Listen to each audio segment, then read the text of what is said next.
Audience marathon ici au tribunal militaire que vous apercevez derrière moi. Les débats ont duré de 11h à 15h30 minutes. Débat donc houleux, notamment sur la question de la reproduction des pièces du dossier de procédure aux avocats de la défense, des parties civiles et des avocats de l'État du Cameroun.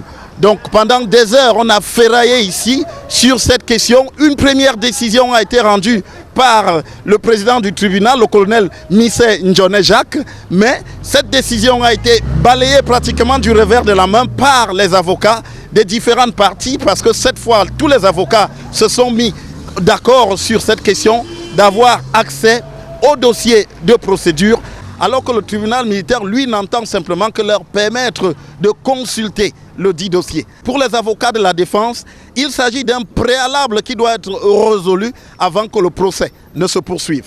Vous êtes dans un procès, vous êtes accusé. Il faut qu'on vous donne la possibilité de faire valoir vos arguments face aux accusations. Or, dans la première phase du procès, c'est-à-dire l'instruction, on n'a pas un accès complet aux pièces du dossier. Et donc, c'est le procès public qui devrait permettre cela.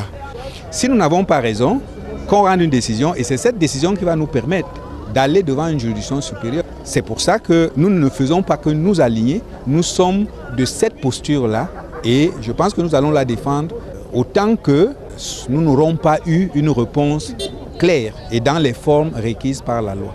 Le procès en lui-même a connu des moments intenses avec des échanges parfois très houleux. Si le président du tribunal a pu dire à un moment donné que le tribunal militaire était sage, les avocats l'ont parfois tourné en bourrique. Lorsque Maître Jacques Mbounia, par exemple, dit « Monsieur le président du tribunal, ce n'est pas une décision que vous avez rendue là, c'est du n'importe quoi ».